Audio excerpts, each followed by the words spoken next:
Do you get up every morning and feel like you are bracing yourself for going to battle?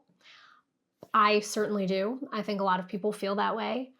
Do you feel angry so frequently that it has a negative impact on your mood and your interpersonal interactions? I can also answer yes to that. In fact, I sometimes feel so angry that it comes out even in my interactions with Eric and our kids. I'm Dr. Dana Torpy Newman, and I am a licensed clinical psychologist who specializes in figuring out why we're all struggling so much with our mental health. My husband, Eric Newman, and I created this channel to provide education about issues related to mental health at both individual and systemic levels. I really love to talk about systemic things because they are fixable. Today, I want to talk about why we all feel so angry.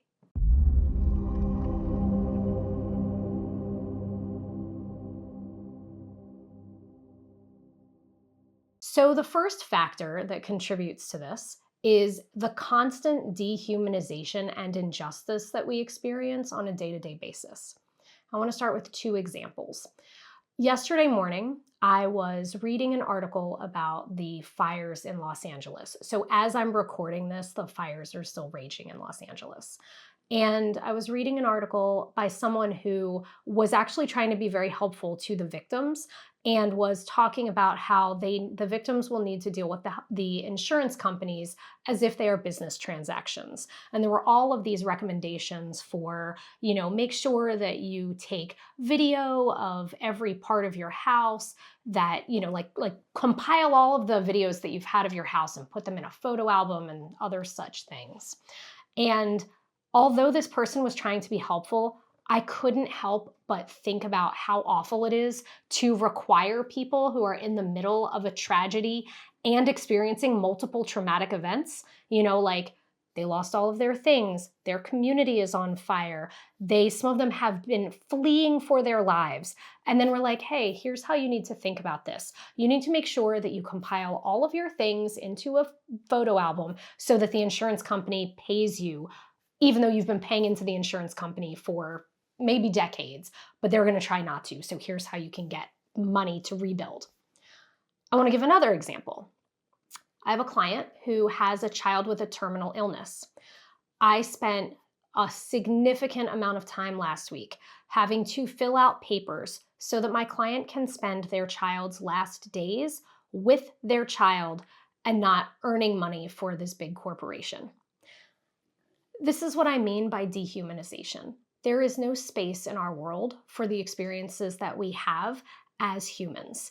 We always have to be in fight mode to protect ourselves from being taken advantage of or not provided what you thought you were paying for, as in the example from like the people in LA who are trying to get money to pay for their stuff from their insurance companies. The priority is not being sure that we can live as humans in this world and have the best lives possible, given the very real traumas that we all experience throughout our lives. It is instead the acquisition of wealth and material things.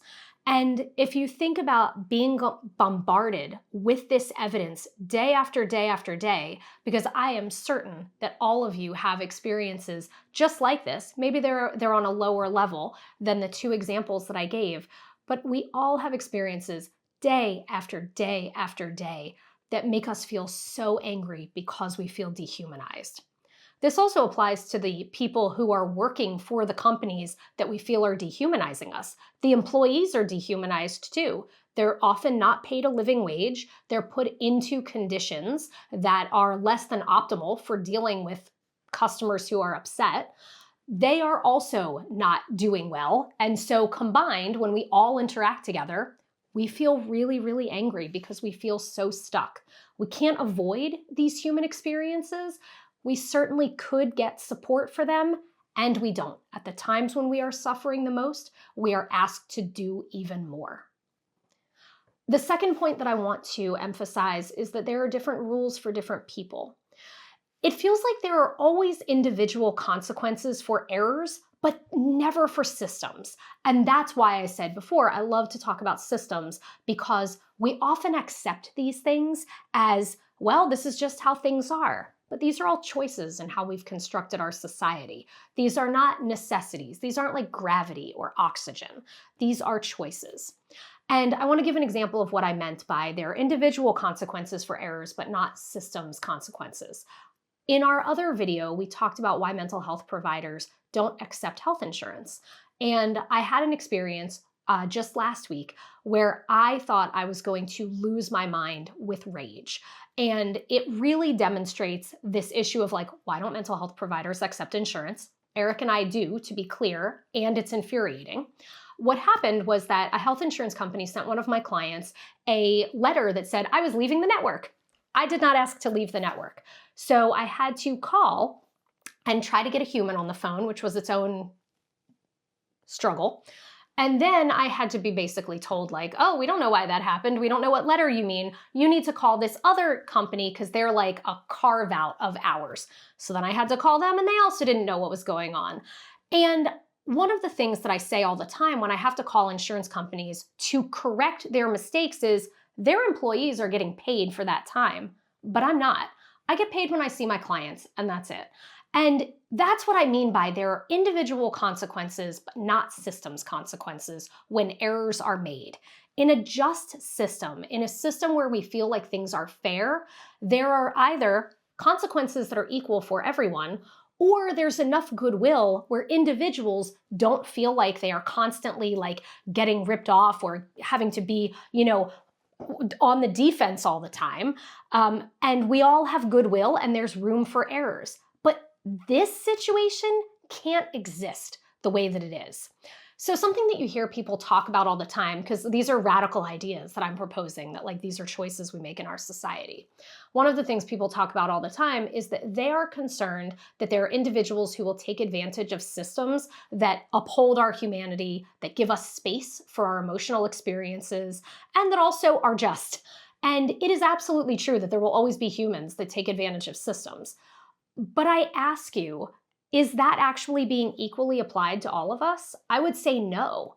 And I would also say that if we think about how few people would take advantage of systems that are designed to keep our humanity as the priority, I think that number is far, far less than our current situation, where we have corporations and people who are at the top of our socioeconomic hierarchy able to take advantage of the majority of us. We could absolutely set up systems that work for all of us, not just some. And this brings me to kind of the final piece of what I want to talk about, which is there are other ways forward here. We have made all of these choices. And what I mean by that is we've constructed our society to value money, material goods, wealth. But really, if we think about what we could be doing, we could actually design a society in which we prioritize the human experience, giving people space to comfortably take care of children, take care of their ailing relatives and aging relatives, take care of themselves, have space for creativity and art, which brings us so much fulfillment. When we design our society in this way, we are all going to be really, really angry, and you can see that there are other paths forward. You may think to yourself that I sound so ridiculously out of touch when I say like there are other choices that we have, but I just want to point out that the choices that we make, because they are made up things, they're called constructs. We make them up. We assign meaning to things that don't actually inherently have meaning. Again, there's this difference between like gravity and gold. Like gravity, like a legit thing, we can't deny it. Gold, we have ascribed a value to. What if we ascribed value to different things? What if we incentivized or reinforced, rewarded people who were doing things like caregiving, teaching, innovating medically? What if we, instead of paying people tons and tons of money to pore over spreadsheets about stocks, what if those incentives, what if that was given to medical providers who don't have enough time to think clearly or thoroughly about their patients' care because they have to see 1 billion patients a day so that the medical center that they are working for can pay to keep its lights on? Wouldn't that be something? Can you imagine how much less angry we would all feel if those types of things that support our humanity, that drive us forward, can you imagine what we would feel like emotionally if we weren't always back on our heels defending ourselves and were instead in a world that was constantly promoting our success, our satisfaction? These are choices. We can do these things, but you have to recognize where the choices are, what choices we are currently making, and really push back and say we need to make different choices. I hope that you enjoyed this video. I hope you got something out of it. If you did, please subscribe to our channel at Newman Psych. Please like and subscribe, I should have said. Eric will be so upset if I do not say that. And we hope to see you in our next video. Thank you so much.